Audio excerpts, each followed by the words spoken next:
आज 26 जुलाई है और आज का दिन बहुत खास है। आज कारगिल विजय दिवस है।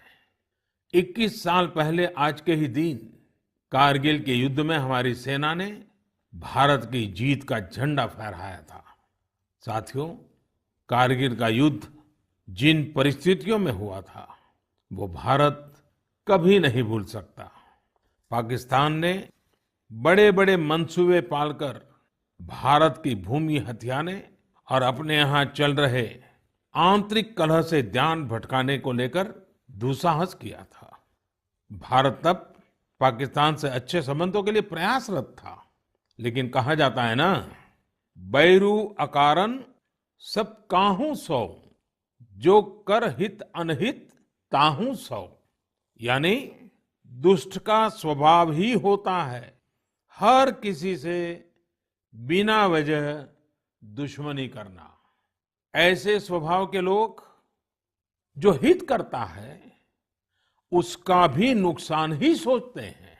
इसलिए भारत की मित्रता के जवाब में पाकिस्तान द्वारा पीठ में छुरा घोंपने की कोशिश हुई थी, लेकिन उसके बाद भारत की वीर सेना ने जो पराक्रम दिखाया, भारत ने अपनी जो ताकत दिखाई, उसे पूरी दुनिया ने देखा। आप कल्पना कर सकते हैं, ऊंचे पहाड़ों पर बैठा हुआ दुश्मन और नीचे से लड़ रही हमारी सेनाएं, हमारे वीर जवान।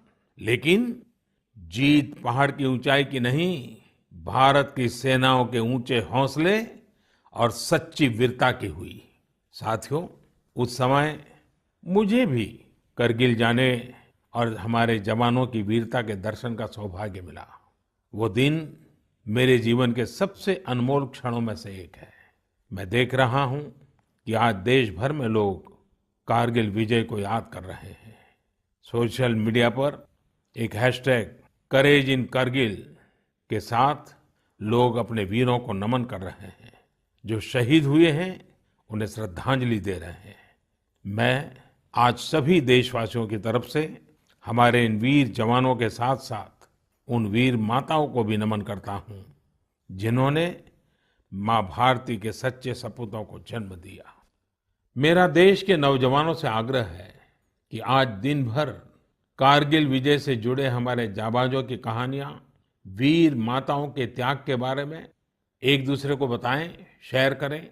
मैं साथियों आपसे एक आग्रह करता हूं। आज एक वेबसाइट है www.gallantryawards.gov.in।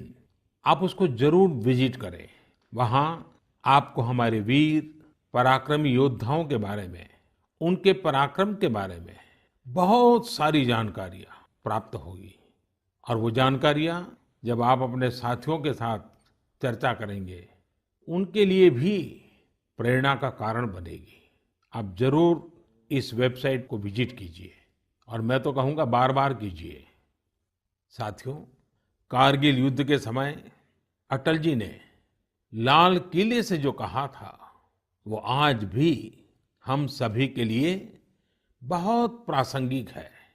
अटल जी ने तब देश को गांधी जी के एक मंत्र की याद दिलाई थी। महात्मा गांधी का मंत्र था कि यदि किसी को कभी कोई दुविधा हो कि उसे क्या करना क्या न करना, तो उसे भारत के सबसे गरीब और असहाय व्यक्ति के बारे में सोचना चाहिए। उसे ये सोचना चाहिए कि जो वो करने जा रहा है उससे उस व्यक्ति की भलाई होगी या नहीं होगी। गांधी जी के इस विचार से आगे बढ़कर अटल जी ने कहा था कि करगिल युद्ध ने हमें एक दूसरा मंत्र दिया है। ये मंत्र था, कोई महत्वपूर्ण निर्णय लेने से पहले हम ये सोचें कि क्या हमारा ये कदम उस सैनिक के सम्मान के अनुरूप है जिसने उन दुर्गम पहाड़ियों में अपने प्राणों की आहुति दी थी।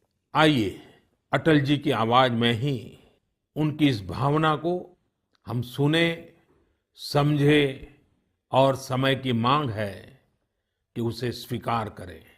हम सभी को याद है कि गांधी जी ने हमें एक मंत्र दिया था उन्होंने कहा था कि यदि कोई दुविधा हो कि तुम्हें क्या करना है तो तुम भारत के उस सबसे असहाय व्यक्ति के बारे में सोचो और स्वयं से पूछो कि क्या तुम जो करने जा रहे हो उससे उस व्यक्ति की भलाई होगी। कारगिल ने हमें दूसरा मंत्र दिया है, कोई महत्वपूर्ण निर्णय लेने से पहले हम ये सोचें कि क्या हमारा ये कदम उस सैनिक के सम्मान के अनुरूप है जिसने उन दुर्गम पहाड़ियों में अपने प्राणों की आहुति दी थी। साथियों, युद्ध की परिस्थिति में हम जो बात कहते हैं, करते हैं, उसका सीमा पर डटे सैनिक के मनोबल पर, उसके परिवार के मनोबल पर बहुत गहरा असर पड़ता है। ये बात हमें कभी भूलनी नहीं चाहिए और इसलिए हमारा आचार, हमारा व्यवहार, हमारी वाणी, हमारे बयान, हमारी मर्यादा, हमारे लक्ष्य, सभी कसौटी में ये जरूर रहना चाहिए कि हम जो कर रहे हैं, कह रहे हैं, उससे सैनिकों का मनोबल बढ़े, उनका सम्मान बढ़े। राष्ट्र सर्वोपरि का मंत्र लिए एकता के सूत्र में बंधे देशवासी हमारे सैनिकों की ताकत को कई हजार गुना बढ़ा देते हैं। हमारे यहाँ तो कहा गया है ना, संगे शक्ति कलौ युगे। कभी कभी हम इस बात को समझे बिना सोशल मीडिया पर ऐसी चीजों को बढ़ावा दे देते हैं जो हमारे देश का बहुत नुकसान करती है। कभी कभी जिज्ञासावत फॉरवर्ड करते रहते हैं, पता है गलत है लेकिन करते रहते हैं। आजकल युद्ध केवल सीमाओं पर ही नहीं लड़े जाते हैं, देश में भी कई मोर्चों पर एक साथ लड़ा जाता है और हर एक देशवासी को उसमें अपनी भूमिका तय करनी होती है। हमें भी अपनी भूमिका देश की सीमा पर दुर्गम परिस्थितियों में लड़ रहे सैनिकों को याद करते हुए तय करनी होगी। मेरे प्यारे देशवासियों, पिछले कुछ महीनों से पूरे देश ने एकजुट होकर जिस तरह कोरोना से मुकाबला किया है, उसने अनेक आशंकाओं को गलत साबित कर दिया है। आज हमारे देश में रिकवरी रेट अन्य देशों के मुकाबले बेहतर है। साथ ही हमारे देश में कोरोना से मृत्यु दर भी दुनिया के ज्यादातर देशों से काफी कम है। निश्चित रूप से एक भी व्यक्ति को खोना दुखद है, लेकिन भारत अपने लाखों देशवासियों का जीवन बचाने में सफल भी रहा है। लेकिन साथियों, कोरोना का खतरा टला नहीं है। कई स्थानों पर यह तेजी से फैल रहा है। हमें बहुत ही ज्यादा सतर्क रहने की जरूरत है। हमें ये ध्यान रखना है कि कोरोना अब भी उतना ही घातक है जितना शुरू में था। इसलिए हमें पूरी सावधानी बरतनी है। चेहरे पर मास्क लगाना या गमछे का उपयोग करना, 2 गज की दूरी, लगातार हाथ धोना, कहीं पर भी थूकना नहीं, साफ सफाई का पूरा ध्यान रखना, यही हमारे हथियार हैं जो हमें कोरोना से बचा सकते हैं। कभी कभी हमें मास्क से तकलीफ होती है और मन करता है कि चेहरे पर से मास्क हटा दें।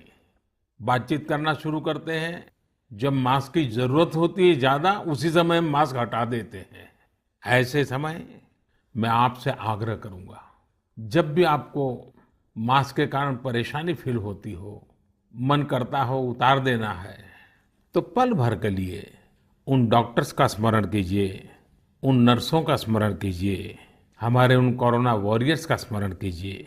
आप देखिए, वो मास्क पहन करके घंटों तक लगातार हम सबके जीवन को बचाने के लिए जुटे रहते हैं।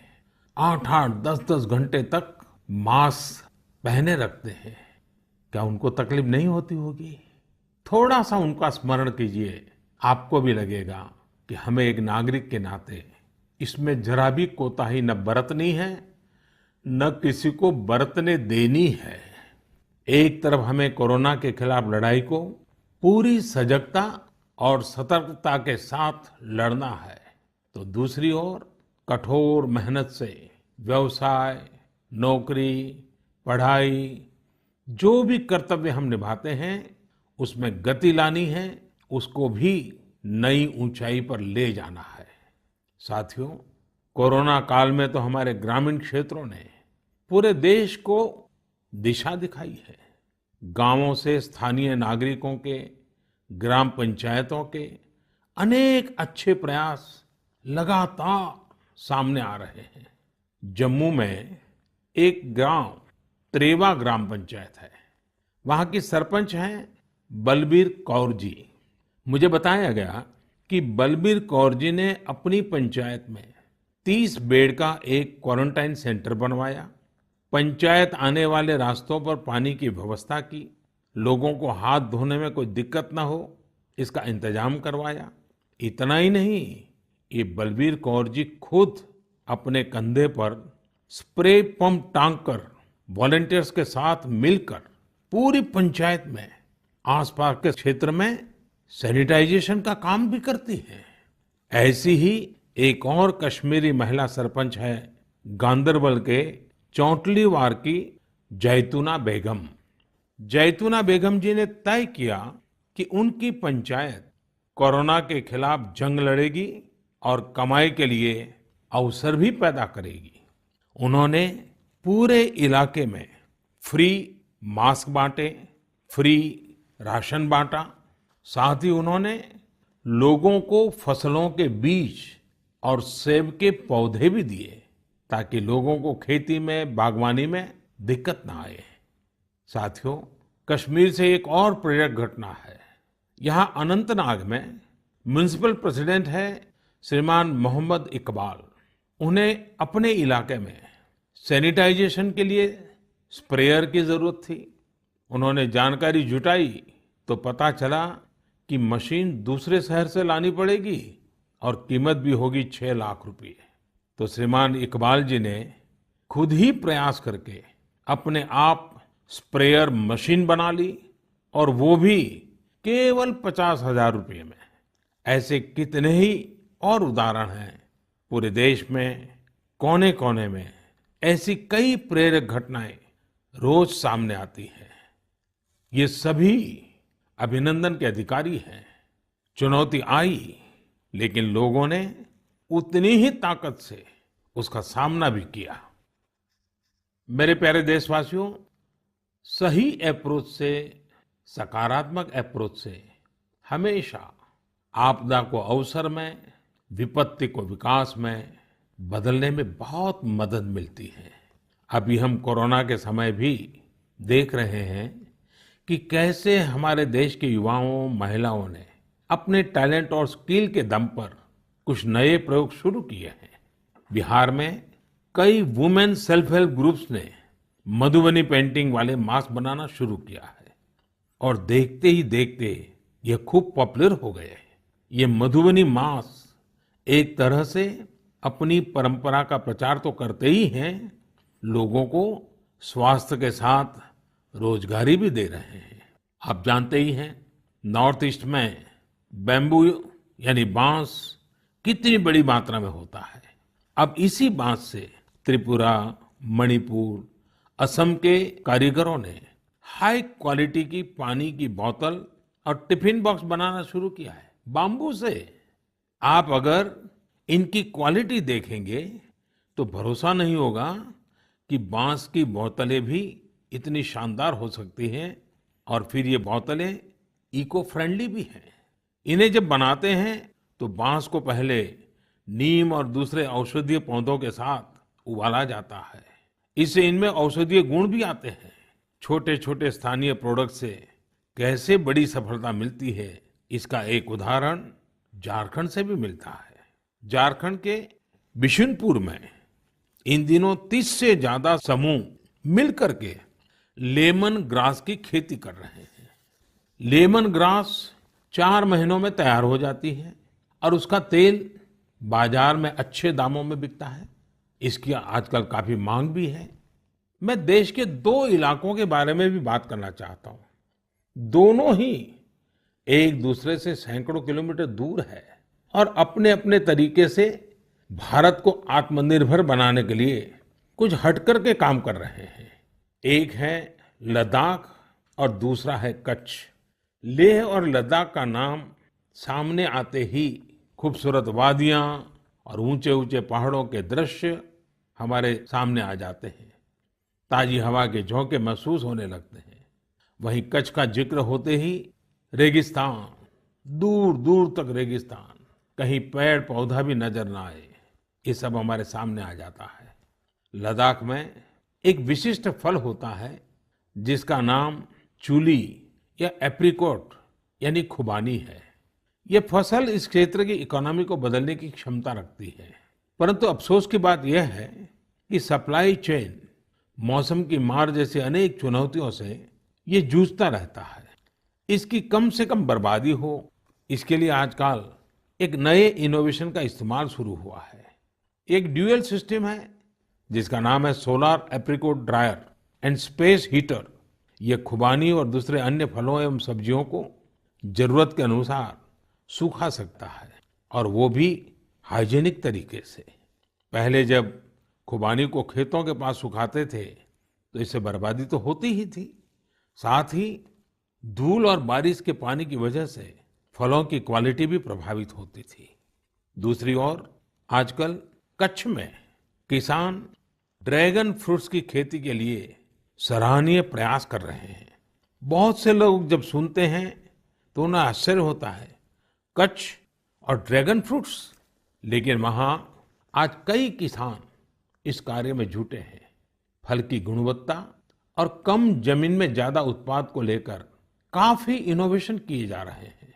मुझे बताया गया है कि ड्रैगन फ्रूट्स की लोकप्रियता लगातार बढ़ रही है, विशेषकर नाश्ते में इस्तेमाल काफी बढ़ा है। कच्छ के किसानों का संकल्प है कि देश को ड्रैगन फ्रूट्स का आयात न करना पड़े। यही तो आत्मनिर्भरता की बात है। साथियों, जब हम कुछ नया करने का सोचते हैं, इनोवेटिव सोचते हैं, तो ऐसे काम भी संभव हो जाते हैं जिनकी आम तौर पर कोई कल्पना नहीं करता। जैसे कि बिहार के कुछ युवाओं को ही लीजिए। पहले सामान्य नौकरी करते थे। एक दिन उन्होंने तय किया कि वो मोती यानी पल्स की खेती करेंगे। उनके क्षेत्र में लोगों को इस बारे में बहुत पता नहीं था, लेकिन इन लोगों ने पहले सारी जानकारी जुटाई, जयपुर और भुवनेश्वर जाकर ट्रेनिंग ली और अपने गांव में ही मोती की खेती शुरू कर दी। आज ये स्वयं तो इससे काफी कमाई कर ही रहे हैं।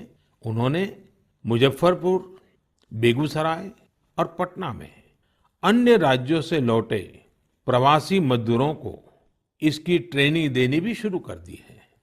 कितने ही लोगों के लिए इससे आत्मनिर्भरता के रास्ते खुल गए हैं। साथियों, अभी कुछ दिन बाद रक्षाबंधन का पावन पर्व आ रहा है। मैं इन दिनों देख रहा हूं कि कई लोग और संस्थाएं इस बार रक्षाबंधन को अलग तरीके से मनाने का अभियान चला रहे हैं। कई लोग इसे वोकल फॉर लोकल से भी जोड़ रहे हैं, और बात भी सही है।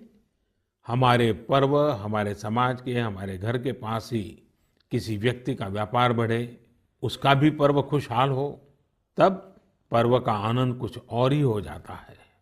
सभी देशवासियों को रक्षाबंधन की बहुत बहुत शुभकामनाएं। साथियों, 7 अगस्त को नेशनल हैंडलूम डे है। भारत का हैंडलूम, हमारा हैंडीक्राफ्ट अपने आप में सैकड़ों वर्षों का गौरवमय इतिहास समेटे हुए है। हम सभी का प्रयास होना चाहिए कि न सिर्फ भारतीय हैंडलूम और हैंडीक्राफ्ट का ज्यादा से ज्यादा उपयोग करें, बल्कि इसके बारे में हमें ज्यादा से ज्यादा लोगों को बताना भी चाहिए। भारत का हैंडलूम और हैंडीक्राफ्ट कितना रिच है, इसमें कितनी विविधता है, ये दुनिया जितना ज्यादा जानेगी उतना ही हमारे लोकल कारीगरों और बुनकरों को लाभ होगा। साथियों, विशेषकर मेरे युवा साथियों, हमारा देश बदल रहा है। कैसे बदल रहा है, कितनी तेजी से बदल रहा है, कैसे कैसे क्षेत्रों में बदल रहा है। एक सकारात्मक सोच के साथ अगर निगाह डालें तो हम खुद अचंभित रह जाएंगे। एक समय था जब खेलकूद से लेकर के अन्य सेक्टर्स में अधिकतर लोग या तो बड़े-बड़े शहरों से होते थे या बड़े-बड़े परिवार से या फिर नामी गिरामी स्कूल या कॉलेज से होते थे। अब देश बदल रहा है। गांवों से, छोटे शहरों से, सामान्य परिवार से हमारे युवा आगे आ रहे हैं, सफलता के नए शिखर चूम रहे हैं। ये लोग संकटों के बीच भी नए-नए सपने संजोते हुए आगे बढ़ रहे हैं। कुछ ऐसा ही हमें अभी हाल ही में जो बोर्ड एग्जाम्स के रिजल्ट आए, उसमें भी दिखता है। आज मन की बात में हम कुछ ऐसे ही प्रतिभाशाली बेटे बेटियों से बात करते हैं। ऐसी ही एक प्रतिभाशाली बेटी है कृतिका नांदल। कृतिका जी हरियाणा में पानीपत से हैं। हेलो कृतिका जी, नमस्ते। नमस्ते सर। इतने अच्छे परिणाम के लिए आपको बहुत बहुत बधाई। धन्यवाद सर। और आपको तो इन दिनों टेलीफोन लेते लेते भी आप थक गई होगी, इतने सारे लोगों के फोन आते होंगे। जी सर। और जो लोग बधाई देते हैं वो भी गर्व महसूस करते होंगे कि वो आपको जानते हैं। आपको कैसा लग रहा है? सर बहुत अच्छा लग रहा है। पेरेंट्स को प्राउड फील करा के खुद को भी इतना प्राउड फील हो रहा है। अच्छा, ये बताइए कि आपकी सबसे बड़ी प्रेरणा कौन है? सर मेरी मम्मी है सबसे बड़ी प्रेरणा तो मेरी। वाह। अच्छा, आप मम्मी से क्या सीख रही है? सर उन्होंने अपनी जिंदगी में इतनी मुश्किलें देखी, फिर भी वो इतनी बोल्ड और इतनी स्ट्रोंग है। सर उन्हें देख देख के इतनी प्रेरणा मिलती है कि मैं भी उन्हीं की तरह बनूं। माँ कितनी पढ़ी लिखी हैं? सर बीए की है उन्होंने। बीए किया हुआ है? जी सर। अच्छा, तो माँ आपको सिखाती भी होगी? जी सर, सिखाती हैं, दुनियादारी के बारे में हर बात बताती है। वह डांटती भी होगी? जी सर, डांटती भी है। अच्छा बेटा, आप आगे क्या करना चाहती हैं? सर हम डॉक्टर बनना चाहते हैं। अरे वाह। एमबीबीएस। देखिए, डॉक्टर बनना आसान काम नहीं है। जी सर। डिग्री तो प्राप्त कर लेगी क्योंकि आप बड़ी तेजस्वी हो बेटा, लेकिन डॉक्टर का जीवन जो है वो समाज के लिए बहुत समर्पित होता है।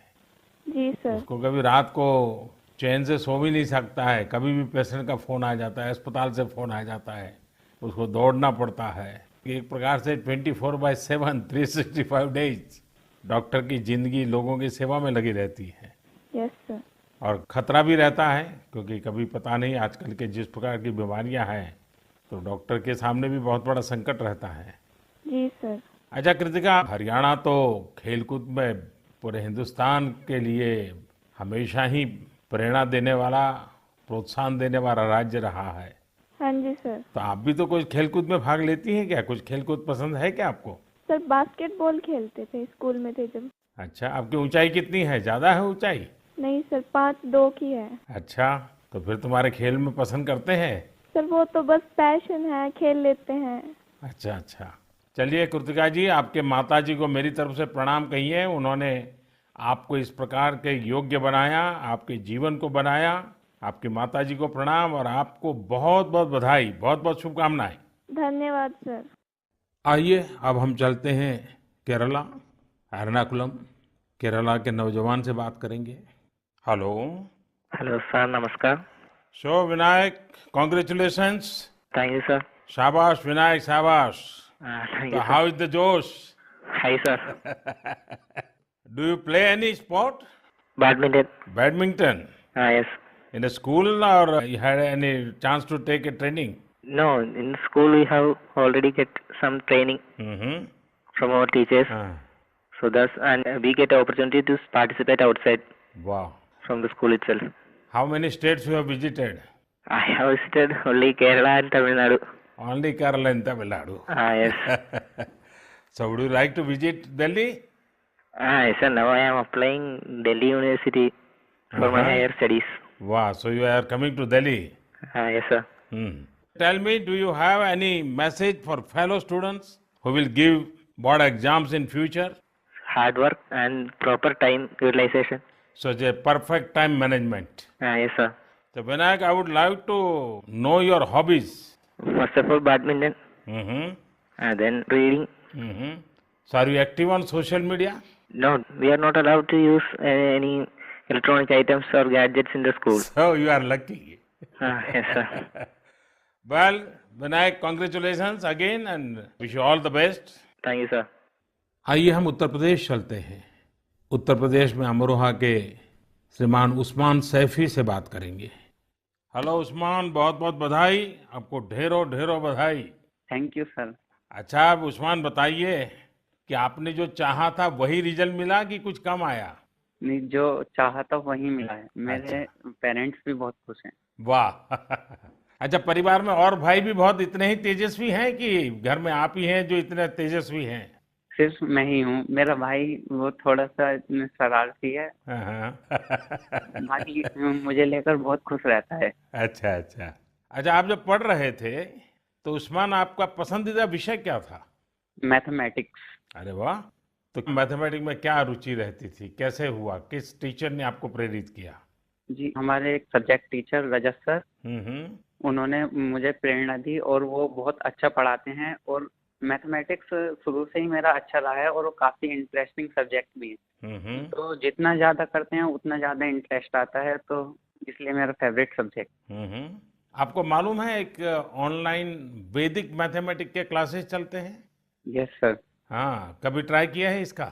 नहीं सर, अभी नहीं किया। आप देखिए, बहुत सारे आपके दोस्तों को लगेगा जैसे आप जादूगर है, क्योंकि कंप्यूटर की स्पीड से आप गिनती कर सकते हैं। वैदिक मैथमेटिक्स की बहुत सरल टेक्निक्स हैं और आजकल वो ऑनलाइन पर भी अवेलेबल होते हैं।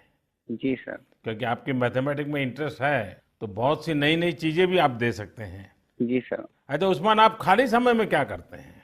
खाली समय में सर कुछ ना कुछ लिखता रहता हूँ मैं। मुझे लिखने में बहुत इंटरेस्ट आता है। अरे वाह, मतलब आप मैथमेटिक्स में रुचि लेते हैं, लिटरेचर में भी रुचि लेते हैं? Yes sir. क्या लिखते हैं? कविताएं लिखते हैं, शायरियां लिखते हैं? कुछ भी करंट अफेयर से रिलेटेड कोई भी टॉपिक हो उस पर लिखता रहता हूँ। नई नई जानकारियाँ मिलती रहती हैं, जैसे जीएसटी चला था और हमारा नोटबंदी, सब चीज। अरे वाह। कॉलेज की पढ़ाई करने के लिए आगे का क्या प्लान बना रहे हैं? सर, मेरा जी मेंस का फर्स्ट अटेम्प्ट क्लियर हो चुका है और अब मैं सितंबर के लिए सेकंड अटेम्प्ट में अब बैठूंगा। मेरा मेन एम है कि मैं पहले आईआईटी से बैचलर डिग्री लूं और उसके बाद सिविल सर्विसेज में जाऊं और एक आईएएस बनूं। अरे वाह। अच्छा, आप टेक्नोलॉजी में भी रुचि लेते हैं? यस सर, इसलिए मैंने आईटी ऑप्ट किया है। फर्स्ट टाइम बैच था आईटी का। अच्छा, चलिए उस्मान, मेरी तरफ से बहुत शुभकामनाएं हैं। और आपका भाई शरारती है तो आपका समय भी अच्छा जाता होगा। और आपके माताजी पिताजी को भी मेरी तरफ से प्रणाम कहिए। उन्होंने आपको इस प्रकार से अवसर दिया, आपका हौसला बुलंद किया। और ये मुझे अच्छा लगा कि आप पढ़ाई के साथ साथ करंट इश्यूज पर अध्ययन भी करते हैं और लिखते भी हैं। देखिए, लिखने का फायदा ये होता है कि आपके विचार में शार्पनेस आती है। बहुत बहुत अच्छा फायदा होता है लिखने से। तो बहुत बहुत बधाई मेरी तरफ से। Thank you sir. आइए चलिए फिर एकदम से नीचे साउथ में चले जाते हैं। तमिलनाडु नामक्कल से बेटी कनिका से बात करेंगे। और कनिका की बात तो बहुत ही इंस्पिरेशनल है। कनिका जी, वणक्कम। वणक्कम sir. How are you? Fine sir. First of all, I would like to congratulate you for your great success. Thank you sir. When I hear of Namakkal, I think of the Anjaneya temple. Yes sir. Now I will also remember my interaction with you. Yes sir. So, congratulations again. Thank you sir. You would have worked very hard for exams. How was your experience while preparing? I was working hard from the start, so I didn't expect this result, but I have written well, so I will get a good result. What were your expectation? 485 or 486, like that I thought, sir. And now? 490.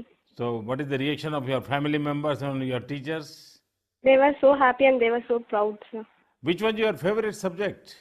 Mathematics. Oh, and what are your future plans? I am going to become a doctor, if possible, in AFMC, sir. And your family members are also in a medical profession or somewhere else? Oh, sir, my father is a driver, but my sister is studying MBBS, sir. Arre wow. So first of all, I will do the pranam to your father, who is taking lot of care of your sister and yourself. It's a great service he is doing. Yes, sir. And say inspiration for all. Yes, sir. So my congratulations to you, your sister and your father and your family. Thank you, sir. साथियों, ऐसे और भी कितने युवा दोस्त हैं, कठिन परिस्थितियों में भी जिनके हौसले की, जिनकी सफलता की कहानियां हमें प्रेरित करती हैं। मेरा मन था कि ज्यादा से ज्यादा युवा साथियों से बात करने का मौका मिले, लेकिन समय की भी कुछ मर्यादाएं रहती हैं।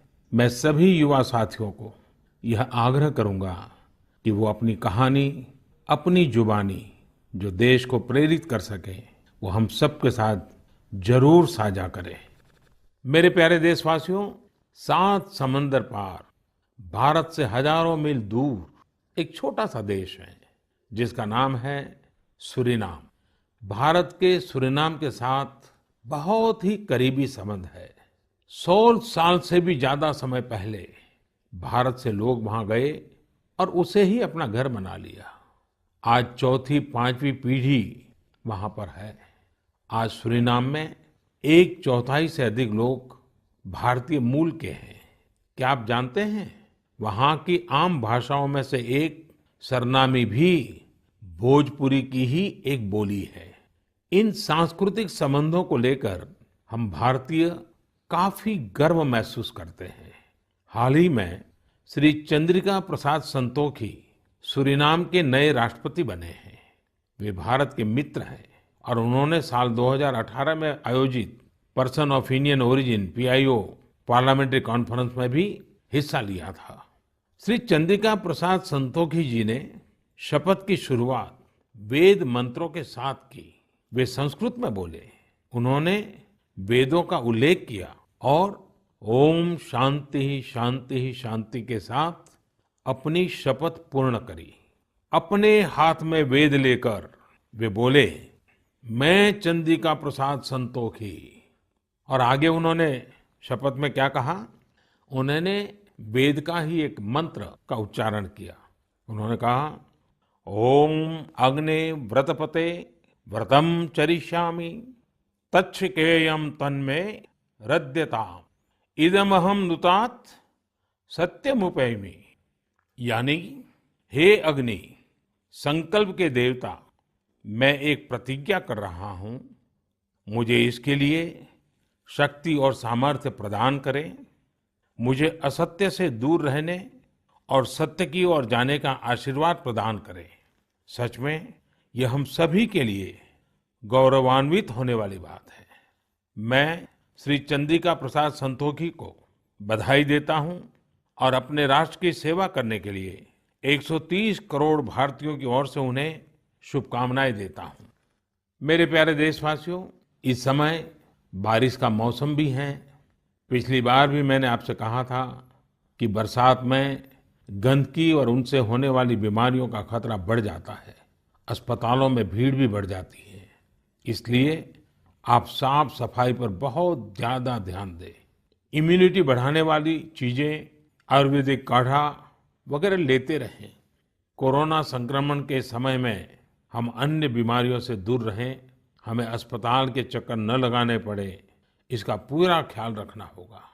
साथियों, बारिश के मौसम में देश का एक बड़ा हिस्सा बाढ़ से भी जूझ रहा है। बिहार, असम जैसे राज्यों के कई क्षेत्रों में तो बाढ़ ने काफी मुश्किलें पैदा की हुई है।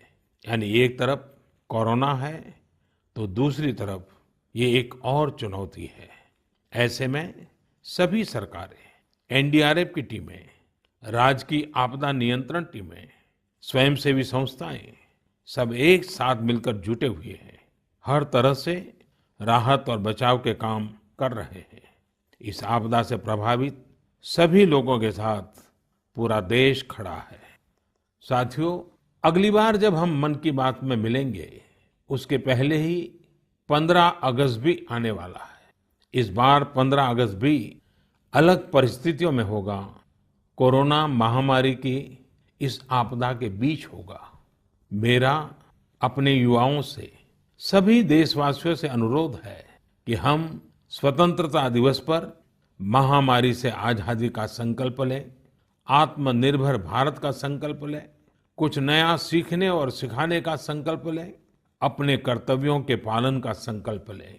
हमारा देश आज जिस ऊंचाई पर है वो कई ऐसी महान विभूतियों की तपस्या की वजह से हैं जिन्होंने राष्ट्र निर्माण के लिए अपना जीवन समर्पित कर दिया।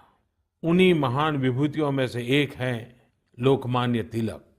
1 अगस्त 2020 को लोकमान्य तिलक जी की 100वीं पुण्यतिथि है। लोकमान्य तिलक जी का जीवन हम सभी के लिए बहुत बड़ी प्रेरणा है, हम सभी को बहुत कुछ सिखाता है।